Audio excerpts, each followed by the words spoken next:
والسلام على أشرف المرسلين وآله وصحبه أجمعين. قال الله تعالى في القرآن العظيم: أعوذ بالله من الشيطان الرجيم. بسم الله الرحمن الرحيم. كل نفس ذائقة الموت.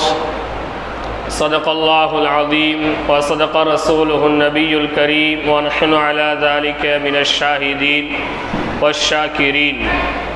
قال نبينا وسيدنا وشفيعنا وحبيبنا وقرة أعيننا وثمرة فؤادنا سيدنا محمد صلى الله عليه وسلم: إن الله جمال يحب الجمال، أو كما قال عليه الصلاة والسلام.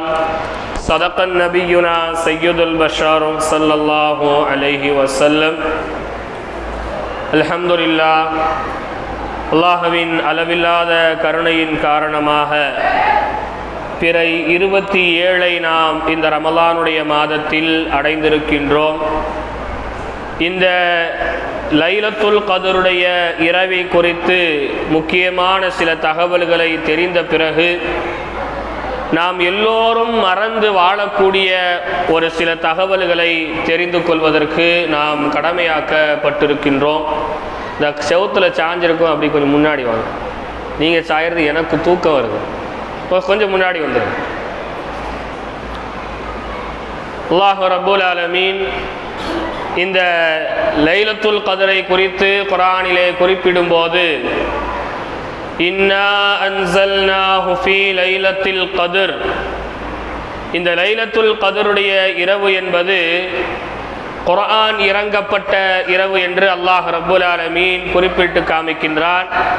வமா அதுராக மா லைலத்துல் கத்ர், இந்த இரவிலே அப்படி என்ன சிறப்பு இருக்கிறது என்பதை அல்லாஹ் சொல்லிவிட்டு, அல்லாஹ் கேள்வியாக கேட்டுவிட்டு அடுத்து சொல்லி காமிக்கின்றான். லைலத்துல் கத்ரி கைரும் மின் அல்பி ஷஹர், இந்த இரவு என்பது 1000 மாதங்களை விட சிறந்த ஒரு இரவு என்று அல்லாஹ் சொல்கின்றான். 1000 மாதங்கள், ஒரு வருஷத்துக்கு 12 மாசம் கணக்கு வச்சு டிவைட் பண்ணி பார்த்தா 1000 மாசத்தை நீங்க டிவைட் பண்ணா ஏறத்தாழ 83 வருஷம் ஆயிப்போச்சு. ஒரே ஒரு இரவு எத்தனை வருடங்களுக்கு சமமாக இருக்கிறது? 83 ஆண்டுகளுக்கு சமமான ஒரு இரவு. அதுதான் இந்த இரவினுடைய தனி சிறப்பு என்று அல்லாஹ் சொல்கின்றான். அதை சொல்லிவிட்டு அல்லாஹ் அடுத்து சொல்லக்கூடிய வார்த்தை தான் ரொம்ப முக்கியம். தனஸ்ஸலுல் மலாயிகத்து வர்ரூஹ். இந்த லைலத்துல் கத்ர் இருக்கிறது, இந்த லைலத்துல் கத்ருடைய இரவில் தான் ரூஹ் என்று சொல்லக்கூடிய பரிசுத்தமான ஜிப்ரீல் அலைஹிஸ்ஸலாத்து வஸ்ஸலாம் அவர்கள் பூமிக்கு இறங்குகிறார்கள். யார் ஜிப்ராயில்? ஜிப்ரீல் அலைஹிஸ்ஸலாத்து வஸ்ஸலாம் அவர்களை குறித்து நாம் தெரிந்து கொள்ள வேண்டும். நபிமார்களுக்கு இறை செய்தியை சொல்வதற்காக மட்டுமே இந்த உலகத்திற்கு வரக்கூடிய ஒரு வானவர். வேற எந்த காரணத்திற்காகவும் ஜிப்ரீல் அலைஹிஸ்ஸலாத்து வஸ்ஸலாம் அவர்கள் பூமிக்கு வரமாட்டார்கள். நபிமார்களுக்கு அல்லாஹ் சொன்ன வேத வாக்குகளை சொல்வதற்காகவே பூமிக்கு இறங்கப்படக்கூடிய அந்த மலக்கை இந்த நாளிலே நல்ல அமல் செய்யக்கூடியவர்களுக்கு ரஹ்மத்தை பொழிவதற்காக அல்லாஹ் ரப்புல் ஆலமீன் ஒரு சிறப்பு விருந்தினராக, சீஃப் கெஸ்டாக அல்லாஹ் ரப்புல் ஆலமீன் இறக்குகிறான். இந்த நாளுடைய சீஃப் கெஸ்ட் யாருங்க? ஜிப்ரீல் அலைஹிஸ்ஸலாம். ஜிப்ரீல் அலைஹிஸ்ஸலாமுடைய பிரம்மாண்டத்தை குறித்து பேச வேண்டும் என்றாலே பல மணி நேரம் ஆகும். ஜிப்ரீல் அலைஹிஸ்ஸலாம் அவர்கள் தன்னுடைய ஒரு ரெக்கையை விரித்தால், தனது ஒரு ரெக்கையை விரித்தால் இந்த பூமி முழுக்க இருளாக மாறிவிடும். அத்தகைய பிரம்மாண்டத்தை கொண்டவர்கள் ஜிப்ரீல் அலைஹிஸ்ஸலாம். பெருமானார் ஸல்லல்லாஹு அலைஹி வஸல்லம் அவர்களை குறித்து அவர்கள் சொல்வார்கள், ரசூலுல்லாஹ்வுக்கு அல்லாஹ் ரப்புல் ஆலமீன் இந்த உலகத்தில் உள்ள 10 ஆண்களுடைய வலிமையை அல்லாஹ் கொடுத்திருந்தான் ஒரு ஹதீஸின் அடிப்படையில். இன்னொரு ஹதீஸின் அடிப்படையில் 100 ஆண்களினுடைய வலிமையை அல்லாஹ் தஆலா ரசூல் ஸல்லல்லாஹு அலைஹி வஸல்லம் அவங்களுக்கு கொடுத்திருந்தா.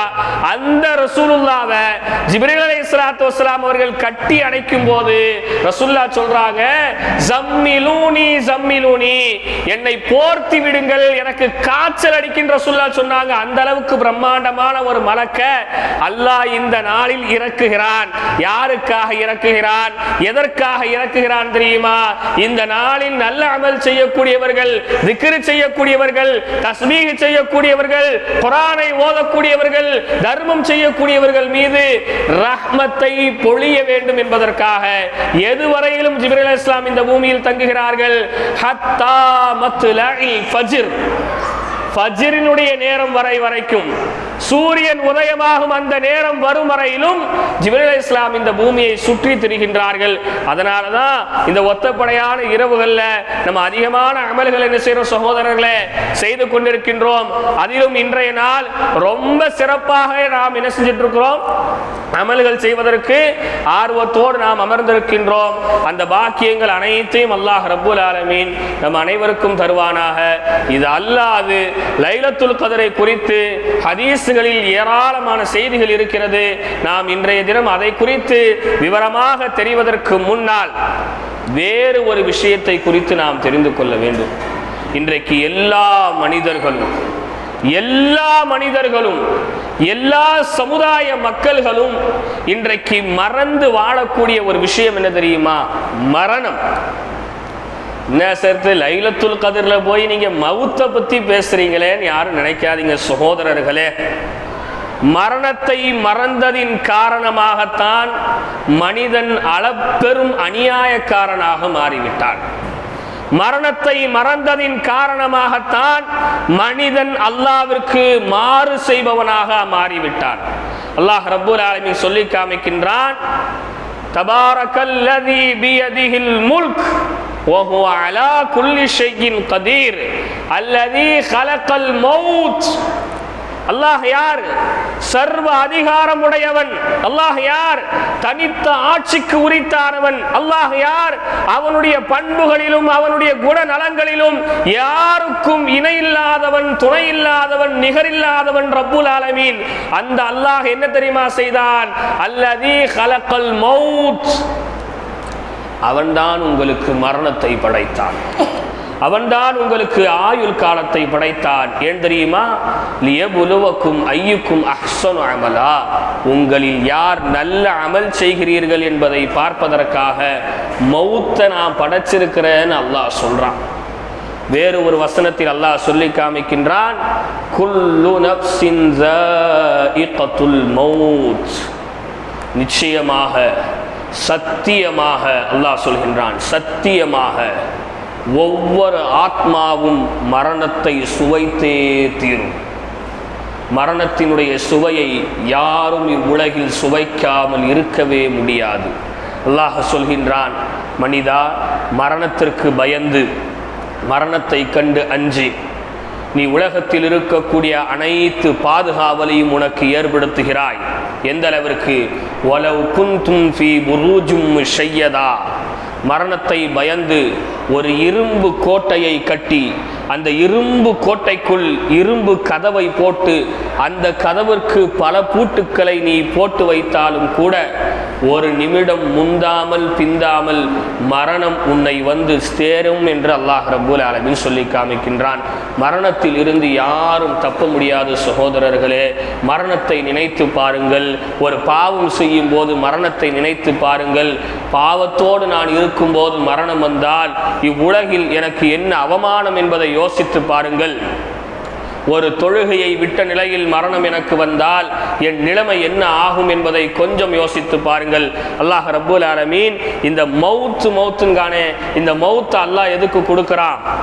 தம்முடைய ரூஹுக்கு அல்லாஹ் கொடுக்கின்றான். நம்ம உடம்புக்குள்ள உயிர் இருக்கு, உயிர். மௌத்து எதுக்கு தாங்க? உடம்புக்கு இல்லை, உடம்புக்குள்ள இருக்குது உயிர். இந்த உயிருக்கு தான் அல்லாஹ் கொடுக்கிறான். உயிரை பத்தி அல்லாஹ் சொல்லும் போது நான் தான் உங்களுக்கு உயிரை ஊதினேன். ஆதம் அலைஹிஸ்ஸலாம் அவர்களை அல்லாஹ் படைத்தான். தண்ணீராலும் களிமண்ணாலும் குழைத்து அல்லாஹ் படைத்தான். ஆதம் அலைஹிஸ்ஸலாம் அசைவற்ற பொம்மையாக படுத்து கிடந்தார்கள். அல்லாஹ் ஊதினான். அல்லாஹ் உயிரை ஊதியதோடு ஆதம் அலைஹிஸ்ஸலாம் அவர்களுக்கு அசைவு ஏற்பட்டது. முதலாக தும்பினார்கள், தும்பிவிட்டு அல்லாஹ்வை புகழ்ந்தார்கள், பிறகு கையை ஆட்டினார்கள், காலை ஆட்டினார்கள், கண்ணை அசைத்தார்கள், பேசினார்கள், எல்லாவற்றையும் செய்தார்கள். இந்த ரூஹ் என்பது மனிதன் கண்ணால் பார்க்க முடியாது சகோதரர்களே. எம்ஆர்ஐ ஸ்கேனில் தெரியாது, சிடி ஸ்கேன் போட்டு பார்த்தா தெரியாது. உலகத்தில் டெக்னாலஜி டெவலப்மெண்டில் இருக்கக்கூடிய எந்த நவீன மிஷின்களை கொண்டு வந்து உங்களுடைய ஆத்மாவை நீங்கள் பார்க்க வேண்டும் என்று விரும்பினால் உங்கள் ஆத்மா கண்ணுக்கு தெரியாது. கண்ணுக்கு தெரியாத ஆத்மாவை படைத்த அதிபதி சொல்லி காமிக்கின்றான், மரணத்தை நினைத்து வாழுங்கள். மரணத்தை நினைக்க மறந்தால் என்ன நேரிடும்? மரணத்தை மறந்தால் உலகத்தில் இருக்கக்கூடிய அனைத்து ஆசைகளிலும் நாம் மூழ்கி போவோம். அல்லாஹ் ரப்புல் ஆலமீன் இன்றைக்கு மருத்துவர்கள் சொல்கின்றார்கள், இந்த ரூஹ், இந்த உயிர் என்பது ஒரு ஒளியாக இருக்கலாம். உயிர் எதுவாக இருக்கலாம்? ஒளியாக இருக்கலாம். இன்றைக்கு உலகத்தில் இருக்கக்கூடிய எல்லா ஸ்கேனர் மிஷினும் கதிர்வீச்சு, ஒளியை வச்சு தான் நம்மளுடைய எலும்பை ஸ்கேன் பண்ணுறாங்க, ஒளியை வச்சு தான் நம்மளுடைய வயிற்றில் இருக்கக்கூடிய கிட்னி, குடல் எல்லாத்தையும் ஸ்கேன் பண்ணுறாங்க. ஆனால் உயிர் என்கின்ற உயிரிய ஒளியை எந்த ஒளியை கொண்டும் ஸ்கேன் பண்ணவே முடியாது. அதை நீங்கள் பிடிச்சி வைக்க முடியாது. நம்ம சொல்றோம், சிலர்கள் சொல்வார்கள், உன்னை பார்ப்பதற்கு தான் உசுரை கையில் பிடிச்சி வச்சுக்கிட்டு இருந்தாலோ என்னவோ, நீ வந்ததோட கண்ணை மூடிட்டாலே மகராசி. சொல்றவே சகோதரர்களே, உயிரை கையில் பிடித்து வைக்க முடியுமா? கண்ணுக்கு தெரியாத ஒன்றை எப்படி கையில் பிடிக்க முடியும்? காத்தை கையுக்குள் அடக்க முடியுமா சகோதரர்களே? சூரியனில் இருந்து வருகிறதே வெயில், வெப்பம், அந்த வெப்பத்தை ஒரு பாட்டிலில் போட்டு சேமித்து வைக்க முடியுமா? எப்படி கையை காற்றில் பிடிக்க முடியாதோ, சூரியனுடைய ஒளியை சேமித்து வைக்க முடியாதோ, அதுபோன்று நம்முடைய ரூஹை நம்மால் பார்க்கவே இயலாது, நமது ரூஹை நம்மால் பிடித்து வைக்கவே முடியாது சகோதரர்களே. அல்லாஹ் சொல்லி காமிக்கின்றான், வாருங்கள் மரணத்தோடு நாம் பேசுவோம், வாருங்கள் மரண சிந்தனைக்கு வாருங்கள், உங்களுடைய ஆத்மாவை பற்றி யோசித்து பாருங்கள். நீங்கள் இருக்கக்கூடிய ஆரோக்கியமான இந்த உடல் செயலிழக்கும் போது எப்படி செயலிழக்க போகிறது என்பதை யோசிங்கள் சகோதரர்களே. மனிதன் வாழக்கூடிய காலங்களில் ஆரோக்கியமாக 50 அல்லது 60 ஆண்டு காலங்கள் வாழ்வான். முதலில் குழந்தை பருவம், நாம் என்ன செய்கின்றோம் என்பது நமக்கு அறியாது. வாலிப பருவம், நாம் செய்வது அறிந்தாலும் திருத்திக் கொள்ள வேண்டும் என்கின்ற திருத்திக் கொள்ள வேண்டும் என்கின்ற எண்ணம் வராத பருவம். மூன்றாவது வயோதிக பருவம். வயோதிக பருவம் இருக்கிறதே சகோதரர்களே, பயத்தோடு வாழக்கூடிய பருவம். ஆசைப்பட்ட ஒரு உணவை கூட ருசித்து சாப்பிடுவதற்கு பயப்படக்கூடிய ஒரு பருவம். வாகனங்களில் வேகமாக செல்வதற்கு பயப்படக்கூடிய ஒரு பருவம். தெருவில் நடந்து செல்வதற்கு கூட பயப்படக்கூடிய ஒரு பருவம். அந்த பருவத்தில் மரண பயம் இருக்கிறதே சகோதரர்களே. அந்த மரண பயம் ஒரு மனிதனுடைய உள்ளத்தில் 10 ஆண்டுகள் குடியிருக்கும். 10 ஆண்டுகள் குடியிருக்கும். எங்கேயாவது இன்னார் ஜனாசாவாகிவிட்டார் என்று செய்தி கேட்டால் அடுத்து நானாக இருப்போனோ என்கின்ற அச்சம் ஏற்படும். அடுத்து நான் கபருக்குழிக்கு சென்று விடுவோனோ என்கின்ற பயம் ஏற்படும். மனிதன் ஆடி திரிவான், ஓடி மகிழ்வான். 50 வயதில் அவனுடைய இரத்தம் சுண்டிவிடும் சகோதரர்களே, இரத்தம் சுண்டிவிடும். இளம் வயதில் துள்ளி குதிச்சு ஓடக்கூடிய ரத்தம் சுண்டிவிடும். அவனுடைய கண்கள் சுருக்கு விழுந்துவிடும். அவனுடைய முட்டம் கால்கள், முழங்கால்கள் வலி ஏற்பட்டுவிடும். மறதி ஏற்பட்டுவிடும். மனைவியை மறப்பான், பெத்த பிள்ளையை மறப்பான், செய்த வியாபாரங்களை மறப்பான். உடல்நிலை பலகீனம் இல்லாமல், பலம் இல்லாமல், பலம் குறைந்து குறைந்து தூக்கத்தில் அவனுக்கு சிறுநீர் வெளியாகும். தும்பினால் கூட சிறுநீர் வெளியாகும். இன்னும் நோய் வாயில் வசப்பட்டால், தீராத நோயில் சிக்கல்களில் ஏற்பட்டால் படுத்த படுக்கையில் ஜலமும் கழியும் சகோதரர்களே. படுத்த படுக்கையில் அவனுக்கு பின்னாலும் முன்னாலும் என்ன போகிறது என்று தெரியாது. அவனோடு பிறந்த சகோதரர்கள், அவன் ஆசைப்பட்டு திருமணம் முடித்த அவன் மனைவி, அவன் பெற்றெடுத்த பிள்ளைகள் அவனை கேவலமாக பார்ப்பார்கள், அற்ப பொருளாக பார்ப்பார்கள். நமக்கு பெரும் தொல்லையாக இருக்கிறானே என்று பார்ப்பார்கள். எப்பொழுதுதான் இவன் மரணிப்பானோ என்று எதிர்பார்ப்பார்கள். இவர்கள் எதிர்பார்க்கும் போது இவனுக்கு மரணம் ஒரு நாள் அழைப்பு கொடுக்கும். மரணம் ஒரு நாள் அழைப்போடு வரும். இஸ்ராயீல் அலைஹிஸ்ஸலாம் அழைப்போடு அந்த மனிதரை சந்திக்க வருவார்கள். இஸ்ராயீல் அலைஹிஸ்ஸலாம் அவர்களை மனிதனுடைய கண்ணின் கருவிழிகள் காணும். அவன் கண்ணின் கருவிழிகள் காண்கும் போது இஸ்ராயீல் அலைஹிஸ்ஸலாம் அவர்களை பார்க்க முடியாமல் வலது பக்கமும் இடது பக்கமும் திரும்பி திரும்பி பார்ப்பான். எல்லா பக்கங்களிலும் இஸ்ராயீல் அலைஹிஸ்ஸலாம் முகத்தை தவிர வேறு முகம் தெரியாது. சகோதரர்களே, வேறு முகம் தெரியாது. இந்த பக்கத்தில் நமது சகோதரன் இருக்கிறானா? வலது பக்கத்தில் நமது மனைவி இருக்கிறாரா? நம் கால்மாட்டில் நான் பெற்ற பிள்ளை இருக்கிறானா? நம் தலைமாட்டில் நமது சொந்தம் இருக்கிறதா என்று மனிதன் மரண தருவாயில் யாராவது சக்கராத் ஹாலில் இருப்பவர்களை பார்த்திருந்தால் தெரியும். மௌத்து நெருங்கிவிட்டால் கண் என்பது ஒரு இடத்தில் நிற்காது சகோதரர்களே. அங்கும் இங்கும் பார்க்கும். எல்லா பக்கமும் ரூஹை கைப்பற்றக்கூடிய இஸ்ராயீல் அலைஹிஸ்ஸலாம் அவர்கள் நின்று விடுவார்கள். மனிதன் நினைப்பான் நமது நேரம் முடிந்து விட்டது, இதோடு நான் உலகத்தை விட்டு பிரிய போகின்றேன். இத்தனை நாள் நான் படுத்து உறங்கிய எனது படுக்கை எங்கே? நான் ஆசையாக கட்டிய எனது வீடு எங்கே? நான் பார்த்து பார்த்து கொஞ்சினேனே என் மனைவி எங்கே? என் நெஞ்சில் சுமந்து வளர்த்த என் பிள்ளைகள் எங்கே? எனக்கு யாராவது கை கொடுங்கள், யாராவது இஸ்ராயீலிடமிருந்து என்னை காப்பாற்றுங்கள், இஸ்ராயீலிடமிருந்து என்னை மீட்டிக் கொள்ளுங்கள். மனிதன் கதறுவான். அவன் கதறல் குரல் வெளியே கேட்காது சகோதரர்களே. அவன் கதறக்கூடிய கதறல் அவனுடைய தலைமாட்டில் இருப்பவர்களுக்கு கூட கேட்காது சகோதரர்களே. இஸ்ராயீல் அலைஹிஸ்ஸலாம் நெருங்குவார்கள். மனிதனுடைய 2 கால்களும் பின்னிக் கொள்ளும். மனிதனுடைய 2 கால்களும் பின்னிக் கொள்ளும். காலின் வழியாக ரூஹை எடுப்பதற்கு இஸ்ராயீல் தயாராக இருப்பார். இதய துடிப்பு வேகமாக துடிக்கும். அவனுடைய இரத்தங்கள் அவன் பிறந்ததிலிருந்து பார்க்காத ஒரு உஷ்ணத்தை உணரும். அவனுடைய இரத்தம் ஒரு உஷ்ணத்தை உணரும். அந்த நேரத்தில் இஸ்ராயீல் சொல்வார்கள், மனிதா, உன்னுடைய அஜல் முடிந்து விட்டது. உனக்கு கொடுக்கப்பட்ட தேதி முடிந்து விட்டது.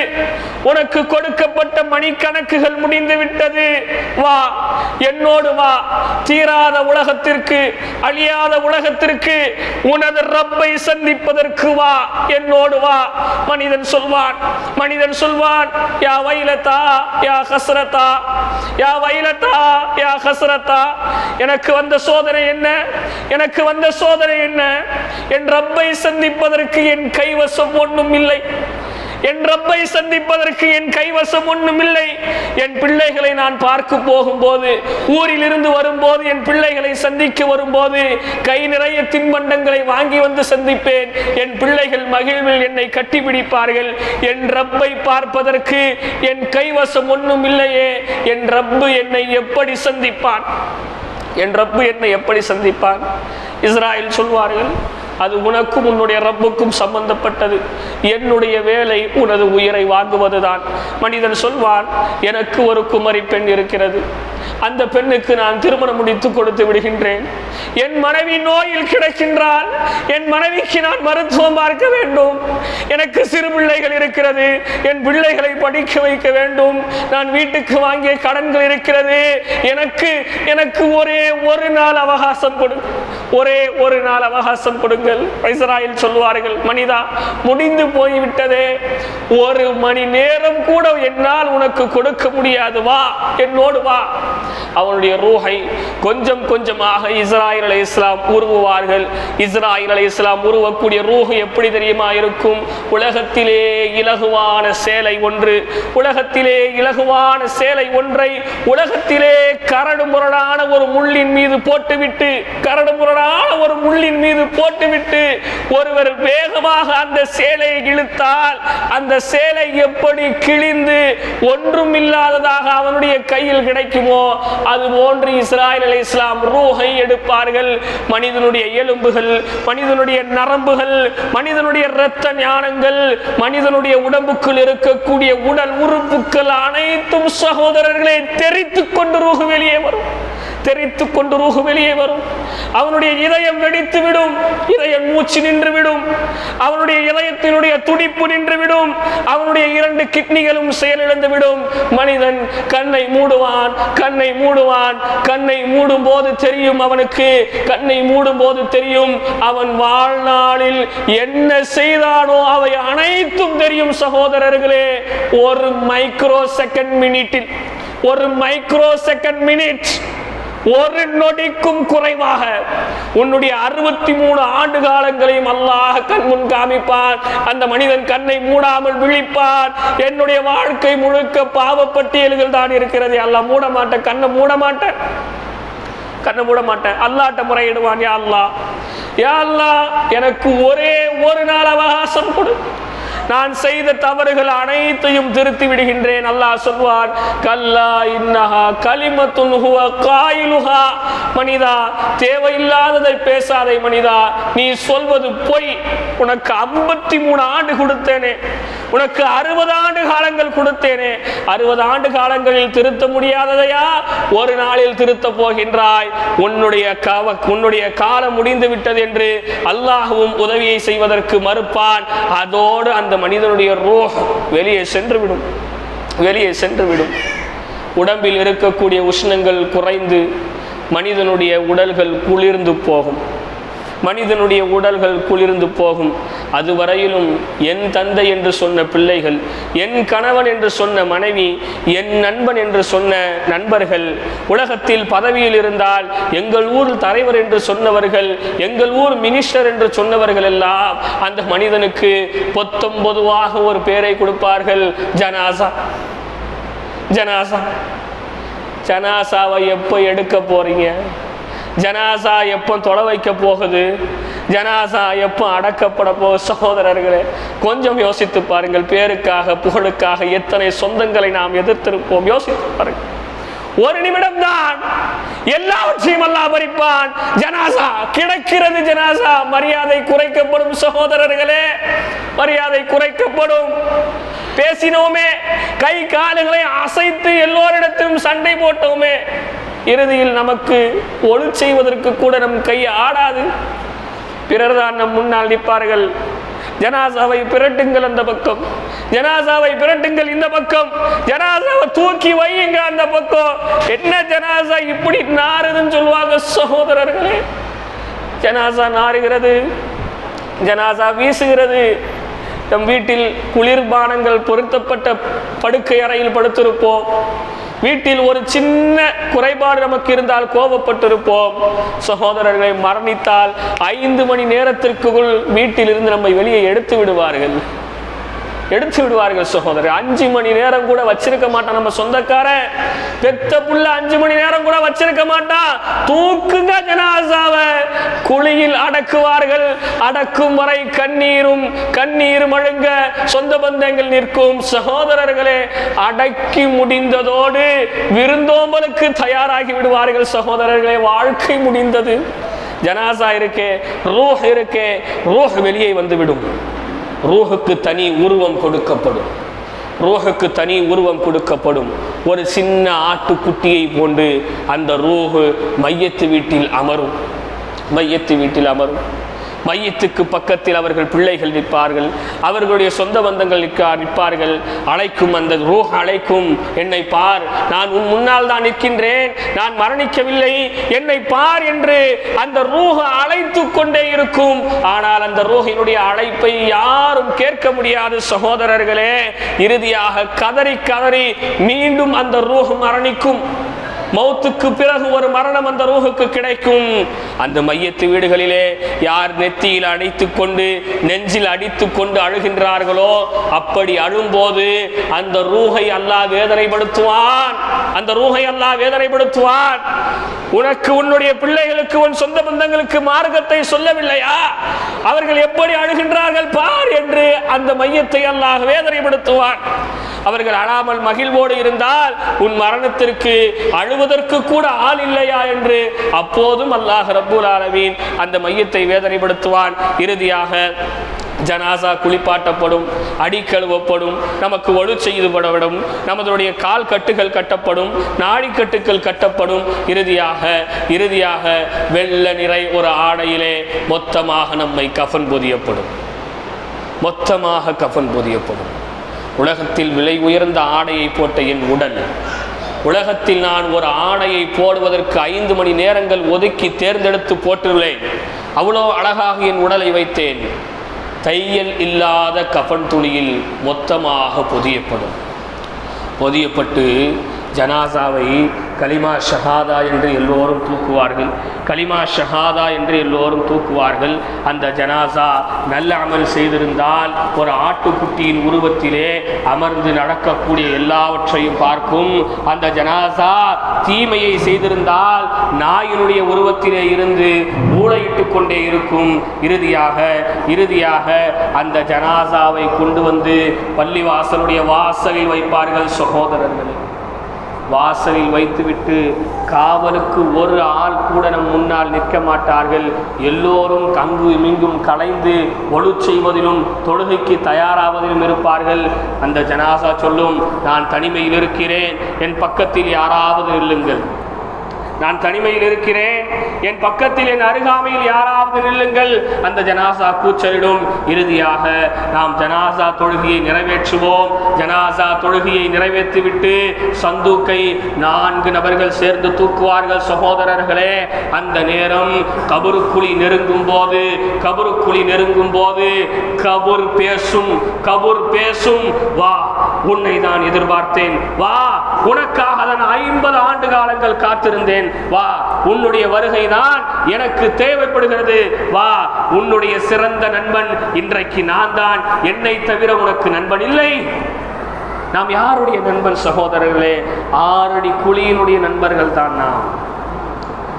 அந்த கபர் பேசக்கூடியதை அந்த ஜனாசா கேட்கும். அந்த கபர் சிலரை இரக்கமான குரலில் பேசும், சிலரை இறுக்கமான குரல்களில் பேசும். அந்த ஜனாசா கபர் பேசுவதை கேட்டு அந்த ஜனாசா சொல்லும், என்னை இப்படியே வீட்டில் கொண்டு வெறுமனை படுக்க வைத்தாவது என்னை வைத்து விடுங்கள், உள்ளே கொண்டு செல்லாதீர்கள் என் உறவுகளே. நான் ஜனாசா மௌத்தாகிவிட்டேன், நான் ஜனாசா பேசுகின்றேன். எனது கபர் என்னை அழைக்கிறது. என் கபருக்கு செல்வதற்கான போதிய வசதி என்னிடத்தில் இல்லை. என்னை வீட்டில் போடுங்கள். நான் நாத்தம் பிடித்து வெடித்து சிதறினாலும் என்னை வீட்டிலே போடுங்கள் என்று ஜனாசா பேசும். உறவுகளே, அவர்களுக்கு காது கேட்காது. இறுதியாக ஜனாசாவை கொண்டு வைப்பார்கள். ஜனாசாவை கொண்டு குழியிலை வைப்பார்கள். சகோதரர்களே, கொஞ்சம் யோசித்து பாருங்கள், எவ்வளவு கண்ணியத்தோடு உலகத்தில் வாழ்ந்திருப்போம். ஜனாசா உள்ளே ஒரு மனிதர் நிற்பார். அவர் அந்த ஜனாசாவை வாங்கி போட்டுவிட்டு 2 கட்டைகளை வைத்து அடுக்கிவிட்டு அந்த கட்டைகளை தனது காலால் மிதிப்பார். சகோதரர்களே, காலால் மிதிப்பார். அதற்கு பிறகு சொந்த பந்தங்கள் எல்லாம் ஒன்று கூடி ஒரு படி மண்ணை எடுத்து போடுவார்கள். முடிந்து போனது. ஒரு படி மண்ணுக்கு தான் நமது வாழ்க்கை. ஒரு படி மண்ணை போடுவார்கள். அந்த ஜனாசாவின் மீது மண்கள் விழுந்து வெளிச்சங்கள் கொஞ்சம் கொஞ்சமாக குறையும். உலகத்தினுடைய சுவாச காற்றுகள் கொஞ்சம் கொஞ்சமாக குறையும். மனிதர்களுடைய பேச்சில் சத்தங்கள் கொஞ்சம் கொஞ்சமாக குறையும். அந்த ஜனாசா நினைக்கும், நாம் வேறு ஏதோ உலகத்திற்கு செல்கின்றேன். எல்லாம் என்னை விட்டு துண்டிக்கப்படுகிறது. என் குழந்தைகள் என்னை விட்டு துண்டிக்கப்படுகிறது. உலகத்தினுடைய காற்று என்னை விட்டு துண்டிக்கப்படுகிறது. உலகத்தினுடைய வெளிச்சம் என்னை விட்டு துண்டிக்கப்படுகிறது. இறுதியாக மண்களை போட்டுவிட்டு மம்முட்டி எடுத்து தண்ணீரை ஊற்றி 2 அமுக்கு சுமக்குவார்கள் மண்ணின் மீது. முடிந்து போனது, வாழ்க்கை இருந்து போகும் சகோதரர்களே. அல்லாஹ்வின் தூதர் சொன்னார்கள், உங்களில் யாராவது மரணித்தால் அவரை உடனடியாக நீங்கள் கஃன் பொதியணும். ஏன் தெரியுமா? அவர் மரணித்த பிறகு அவர் மேல் ஒரு சின்ன ஈ அமர்ந்தால், சின்ன கொசு அமர்ந்தால், அவர் மேல் ஏதோ மலையை தூக்கி வைத்த பாரம் அந்த ஜனாசாவிற்கு இருக்கும். அந்த ஜனாசா சொல்லும், என் மீது பெரும் மலை இருக்கிறது, நான் எனக்கு மேலே இவ்வளவு பெரிய மலையை சுமக்க முடியவில்லை. எதை பார்த்து சொல்லும் ஜனாசா? ஒரு சின்ன ஈயை பார்த்து சொல்லும். சகோதரர்களே, இன்றைக்கு வாய்ப்பேச்சு பேசுகின்றோமே, யாராயிருந்தாலும் எவராக இருந்தாலும் பார்க்க மாட்டேன். ஒரு ஈ அமர்ந்தால் தாங்குவதற்கு கூட சக்தியற்றவன் இந்த மனிதன். ஜனாசாவை குளிப்பாட்டுவதற்கு தயாராவார்கள். ஜனாசா சொல்லும், என் மீது ரொம்ப குளிரான தண்ணியை ஊற்றி விடாதீர்கள், என் மீது ரொம்ப சூடான தண்ணியை ஊற்றி விடார்கள். இன்றைய நாளை விட நான் பலகீனமாக இருந்ததே கிடையாது, ரொம்ப பலகீனமாக இருக்கின்றேன். என்னை அழுத்தாதீர்கள், என்னை பிடிக்காதீர்கள், என் கை விரல்களை உடைக்காதீர்கள் என்று ஜனாசா அழுகும். இறுதியாக எல்லோரும் கபரில் இருந்து செல்வார்கள். அல்லாஹ்வின் தூதர் சொன்னார்கள், நீங்கள் ஜனாசாவை அடக்கிவிட்டு நீங்கள் செல்லும் போது உங்களுடைய செருப்புகளுடைய சத்தங்களை ஜனாசா காதில் கேட்கும். எதுங்க? அடக்கிறமே, அடக்கி முடிச்சுட்டு செருப்பை போட்டு நடந்து போறோம் இல்லையா, அந்த செருப்பின் சத்தங்களை ஜனாசா கேட்கிறது. மனிதன் மரணித்த பிறகு அவன் கண்கள் பார்வை அதிகரிக்கப்படும், அவனுடைய செவி புலன்கள் அதிகரிக்கப்படும். அவன் உலகத்தில் வாழ்ந்ததை விட கபரில் மிக சக்தி உள்ளவனாக வாழ்வான். ஏன் தெரியுமா? இந்த கண் பார்வையை கொண்டு அவன் கபரிலே மலக்கை பார்க்கணும், மலக்கின் குரலை கேட்கணும். முன்கர் நகீர் அலைஹி வஸ்ஸலாம், கபருக்கு வரக்கூடிய மலக் முன்கர் நகீர் அலைஹிஸ்ஸலாம். அல்லாஹ்வின் தூதர் சொன்னார்கள், முன்கர் நகீரை விட அதிபயங்கர மலக்குகளை அல்லாஹ் படைக்கவில்லை. அவர்கள்தான் அதிபயங்கர மலக்குகள். எந்த அளவிற்கு தெரியுமா? அவர்களுடைய சத்தம் இருக்கிறதே, உலகத்தில் முழங்கக்கூடிய இடிகள் சத்தத்தை விட அதிகமாக இருக்கும். சகோதரர்களே, கொஞ்சம் யோசித்து பாருங்கள். 10க்கு 10 ரூமில் நிறைய ஹோம் தியேட்டர்கள் வச்சு ரொம்ப சவுண்டை கூட்டி வச்சு நாம் இசை கேட்டோம் என்று சொன்னால் நமது காதுகள் வெடித்து விடும். அந்த இடத்திலேயே மௌத்தா போயிடுவோம். வெறும் 6 அடி குழியில இடி இடிச்சா நம்ம நிலைமை என்னவாகும்? 6 அடி குழியில் இடி இடிக்கும் சத்தத்தை போன்று அவர்கள் குரல் இருக்கும். அவர்கள் கண்ணை திறந்தால் உலகத்தில் அதிபயங்கரமான மின்னல்கள் வெட்டுவதை விட பயங்கரமாக இருக்கும் என்றார்கள் பெருமானார் ஸல்லல்லாஹு அலைஹி வஸல்லம். உமர் ரலியல்லாஹு அன்ஹு கேட்டார்கள், கபருக்குள் எப்படி வருவார்கள்? கபருக்குள் முன்கர் நக்கீர் எப்படி வருவார்கள்? அல்லாஹ்வின் தூதர் சொன்னார்கள், யானையை போன்று தந்தம் வைத்திருப்பார்கள். அவர்களுடைய தந்தத்தால் தான் உனது கபரின் மண்களை தோண்டிக் கொண்டு உள்ளே வருவார்கள். யோசித்திருப்பார்கள். அதிபயங்கர கருப்பான மலக்குகள். அவர்களுடைய முடியை குறித்து அல்லாஹ்வின் தூதர் சொன்னார்கள், அவர்களுடைய தலைமுடியின் மேல்தான் அவர்கள் நிற்பார்கள். அந்த அளவிற்கு அவர்களுக்கு முடி அதிகமாக இருக்கும். ரசூலுல்லாஹ் அந்த நேரத்தில் தன் கையில் ஒரு குச்சியை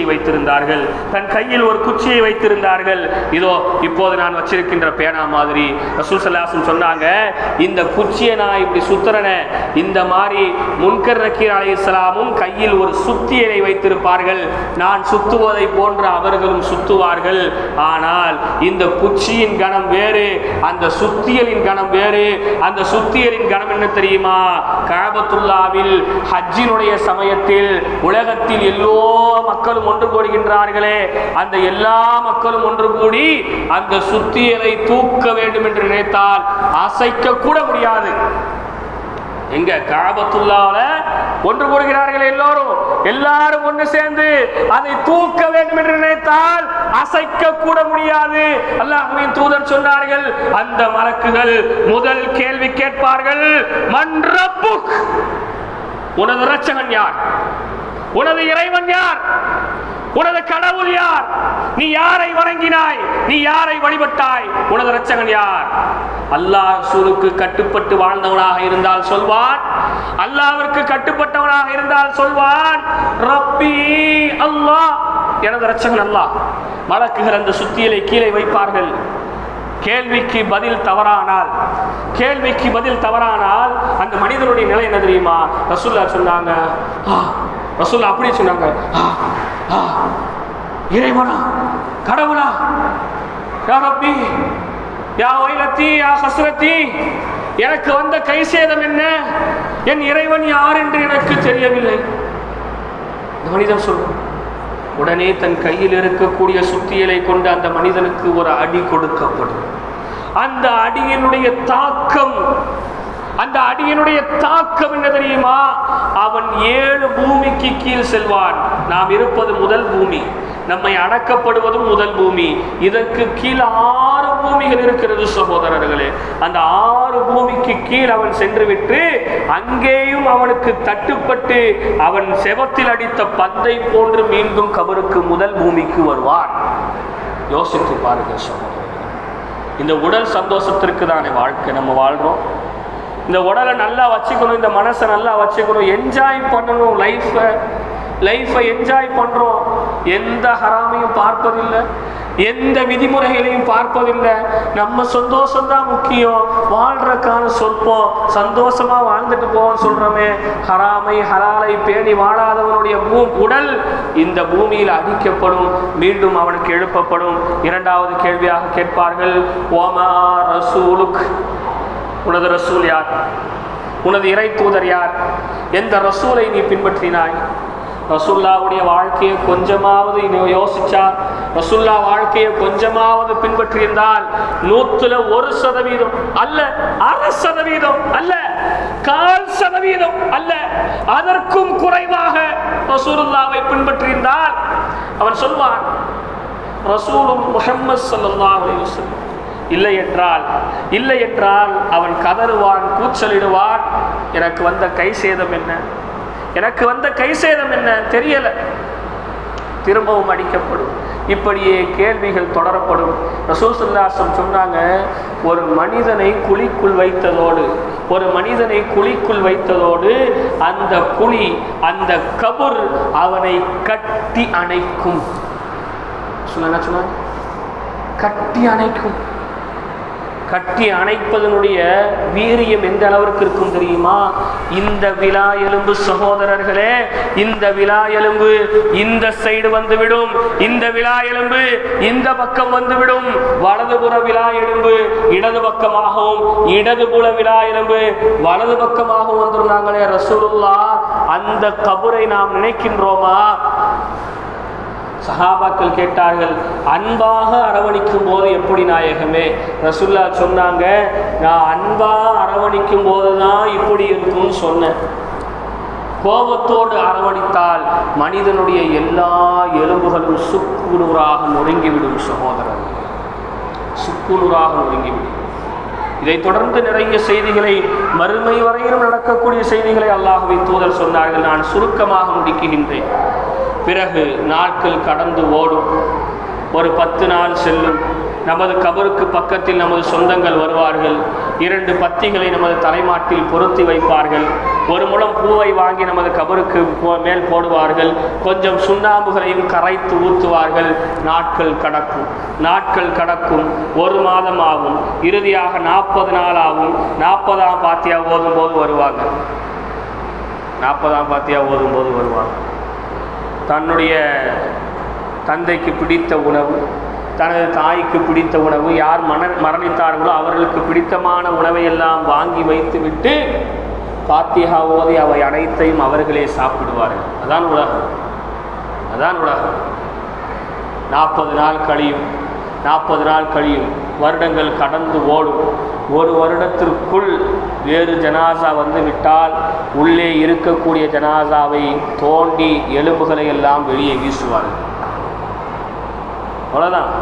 அந்த 6 அடி குழி கூட நிரந்தரம் இல்லை. சொல்ல முடியுமா? சரி, இந்த 6 அடி குழி எனக்கு நிரந்தரம் சொல்ல முடியுமா? ஜனாசா அதிகரித்து விட்டால், மையவாடியில் இடம் பற்றாக்குறை ஏற்பட்டால், எலும்புகள் கிடந்தாலும் பரவாயில்லை, தூக்கி மரத்துக்கு உரமாக போடுங்கள் சொல்லிவிட்டு அடுத்தடுத்த வேலையை பார்த்து உலக மக்கள்கள் நகர்ந்து செல்வார்கள். தனிமையில் இருக்க போவது நாம் தான். மரணித்த வீட்டில் சொல்வார்கள், படுபாவி இந்த பிள்ளைய விட்டு தனியாக விட்டுட்டு போயிட்டானே, அந்த பிள்ளைக்கு அவன் அண்ணன் இருக்கு, அவன் அக்கா இருக்கு, அவன் அம்மா இருக்கும், அவன் அப்பா இருக்கும், எல்லாம் இருப்பாங்க. தனிமையில் இருக்க போவது யார்தான்? நாம் தான் சகோதரர்களே, நாம் தான் தனிமையில் இருக்க போகின்றோம். மரணத்தை நினைத்து பாருங்கள். அல்லாஹ்வின் தூதர் சொன்னார்கள், மரண சிந்தனை அற்ற மனிதன் உலகத்தில் மையத். நம்மகிட்ட அந்த சிந்தனை இல்லை. கொஞ்சம் ஒரு ஹராம செய்யும் போது, ஒரு தொழுகையை விடும்போது, இந்த நேரத்தில் மௌத் வந்தால் நமது நிலை என்ன என்ன நடக்கும்? அல்லாஹ் ரப்புல் ஆலமீன் காப்பாற்ற வேண்டும். பெருமானார் ஸல்லல்லாஹு அலைஹி வஸல்லம் ஏன் இதையெல்லாம் நான் சொல்கின்றேன் என்றால், இந்த இறுதி நாட்கள் இருக்கிறதே முழுக்க முழுக்க ஆகிரத்து சம்பந்தப்பட்டது. கபருக்குள் நடக்க வேண்டிய நிகழ்வுகளையே நான் லேசாக தொட்டுதான் உங்களுக்கு சொன்னேன். அதை விவரித்தால் நேரங்கள் கடந்து ஓடிக்கொண்டிருக்கும். எனவே கொஞ்சமாவது வாழக்கூடிய காலங்களில் திருந்தணும்ட்டு முயற்சி பண்ணணும். மவுத்து ஏதோ பொருட்கள் தயாரிக்கும் போது எக்ஸ்பிரை டேட்டு போடுற மாதிரி நமக்கு அல்லாஹ் டேட்டு எழுதி ஒட்டலை சகோதரர்களே. இன்னும் சொல்ல போனால் எக்ஸ்பிரை டேட் இல்லாத ஒரு ப்ராடக்ட் இந்த மனிதன் தான். மனிதன் தயாரிக்கக்கூடிய சோப்புக்கு எக்ஸ்பிரை டேட் இருக்குது. பிஃபோர் 12 months, 12 மாதங்கள் நீங்கள் இதை பயன்படுத்தலாம். பிஃபோர் 60 months, 7 months, 6 மாதம் 7 மாதம் பயன்படுத்தலாம். நமக்கு எப்போ நம்ம கெட்டு போவோம் நமக்கு சொல்ல முடியுமா? நம்ம கிட்னி எப்போ கெட்டு போவோம்னு சொல்ல முடியுமா? நம்ம உடல் எலும்புகள் எப்போ கெட்டு போகும்னு சொல்ல முடியுமா? எப்போ கண் குருடா போகும்னு சொல்ல முடியுமா? எப்போ காது செவிடா போகும்னு சொல்ல முடியுமா? எப்போ ரூஹு வெளியே போகும்னு சொல்ல முடியுமா? எக்ஸ்பிரை டேட் இல்லாத ஒரு லைஃப். இந்த லைஃபுக்காக தான் ஓடுறோம், ஒடியாரோம், பலரை எதிர்க்கிறோம், பல சண்டைகள் போடுறோம், பல ஹராம செய்கிறோம், பல பல பல பல விஷயங்களில் ஈடுபடுறோமே. அல்லாஹ் நினைத்தால் ஒரு நொடி அல்ல. அல்லாஹ் சொல்கின்றான், வயதா அராத குல்லு ஷைஇன் ஃபயகூனு. நான் ஏதாவது ஒரு விஷயத்தை நாடினால் குன் ஆகட்டும் சொன்னால் ஃபயகூனு, அது ஆகிரும் சொல்கிறான். அவ்வளோதான் நம்ம வாழ்க்கை. அல்லாஹ் மௌத் ஆகட்டும் அப்படின்னா நம்ம மௌத்தா பெறுவோம். யாரும் நிற்க முடியாது, யாரும் கை கொடுக்கவும் மாட்டாங்க. அதனால் நம்ம வாழ்க்கையில் குடும்பத்துக்கு என்ன நேரம் ஒதுக்குறோமோ அதே நேரத்தை நமக்கு நம்ம ஒதுக்கணும். சொல்லணும். நீங்கள் தப்பாக நினச்சக்கூடாது. நல்லா படுத்து தூங்கணும், ஜிம்முக்கு போகணும், நல்லா வயிறு உடைக்க சாப்பிடணும், அது இல்லை நமக்கு ஒதுக்குறது. நமக்கு நாம் ஒதுக்குற நேரம் இபாதத், வணக்க வழிபாடு. இந்த உலகத்தில் உங்கள் உடம்பை நீங்கள் சிரமப்படுத்திக்கிங்க, அல்லாஹ்வுக்காக மார்க்கத்துக்காக சிரமப்படுத்திக்கிங்க. கபூரில் உங்கள் உடம்பு சந்தோஷமாக இருக்கும். இந்த உலகத்துக்காக உடம்பை சந்தோஷப்படுத்தி கொண்டே, உலகத்திற்காக சொகுசுபடுத்தி கொண்டே நாம் சென்றால் கபரில் நமது உடல் என்ன நிலைமைக்கு ஆகும் என்று நம் யாராலும் சொல்ல முடியாது. இறுதியாக அவனுடைய எலும்பெல்லாம் தோண்டி கூட கொஞ்ச நாள் கபூரில் இருக்கும் சகோதரர்களே. அதுக்கப்புறம் பள்ளிவாசல் பத்தலைனா இப்போ நம்ம கட்டியிருக்கிற மாதிரி மையவாடிக்கு மேலே ஒரு பள்ளிவாசல் கட்டப்படும். நமது எலும்புகளுக்கு மேல் நமது சந்ததியர்கள் நின்று தொழுது கொண்டிருப்பார்கள். மையவாடி எத்தனை ஜனாசா, எத்தனை வாட்டி நம்ம காலில் மிதிப்படுது, எத்தனை வாட்டி நம்ம சிறுநீர் கழிச்சுட்டு அப்படி வரோம், எத்தனை வாட்டி நம்ம காலில் மிதிப்படுது, நம்மளுடைய பிட்டி எத்தனை வாட்டி கீழே படுது. எதுக்கு மேலே பிரச்சனை? ஆசை. அல்லாஹ் காப்பாற்றும். பள்ளிவாசலாக இருந்தால் கூட நன்மை சேர்ந்து விடும். நாம் புதைக்கப்பட்ட இடங்கள் கழிவறையாக மாறினால் என்ன ஆகும் சகோதரர்களே? நான் புதைக்கப்பட்ட இடம் சிறுநீர் கழிக்கும் இடமாக மாறினால் என்ன ஆகும் சகோதரன் நிலை? இப்படி அர்த்தமற்ற ஒரு வாழ்க்கைக்காக அல்லாஹ்வை மறந்து நாம் வாழக்கூடாது. இந்த ரமலானுக்கு பிறகு ஒரு முடிவு எடுங்கள். கண்டிப்பாக நான் ஐநேர தொழுகையை தொழுகுவேன். என்னால் முடிந்த அளவிற்கு நான் ஹலாலை பேணுவேன். என்னால் முடிந்த அளவிற்கு பாவ செயலில் இருந்து நான் விலகுவேன். என்னால் முடிந்த அளவுக்கு அல்லாஹ்வின் தூதரின் வார்த்தைக்கு நான் கட்டுப்படுவேன். முதல்ல முடிஞ்ச அளவுக்கு செய்யுங்க. அதுக்கப்புறம் நம்மால எதுவும் முடியும் என்கின்ற ஒரு எண்ணம் வரும்போது அனைத்தையும் செய்ய முயற்சி பண்ணுங்க. இன்னைக்கு முடிஞ்ச அளவுக்கு செய்யறதுக்கு கூட நம்ம முயற்சிக்கிறது இல்லை சகோதரர்களே. எனவே இந்த ரமலானுடைய மாதத்தில் அல்லாஹ் ரப்பல் ஆலமீன் நமது அனைத்து நன்மைகளையும் ஏற்றுக்கொண்டு நாம் அடைந்திருக்கக்கூடிய இந்த ஒற்றைப்படையான இரவுகளில் முழுமையான நற்பாக்கியங்களை அல்லாஹ் நமக்கு தருவதோடு மரணிக்கக்கூடிய நேரத்திலே லா இலாஹ இல்லல்லாஹ் கலிமா சொல்லி மரணிக்கக்கூடிய நசீபனையும் நமது ஜனாசாவை 4 நல்லோர்கள் சுமக்கக்கூடிய பாக்கியத்தையும் அல்லாஹ் நமக்கு தரணும். முக்கியமான விஷயம் அதுதான். நம்ம ஜனாசாவை சுமக்கிறாங்களே, பாவிகள் சுமந்து விடக்கூடாது சகோதரர்களே. நமது ஜனாசாவை சுமப்பவர்கள் நல்லோர்களாக இருக்க வேண்டும்.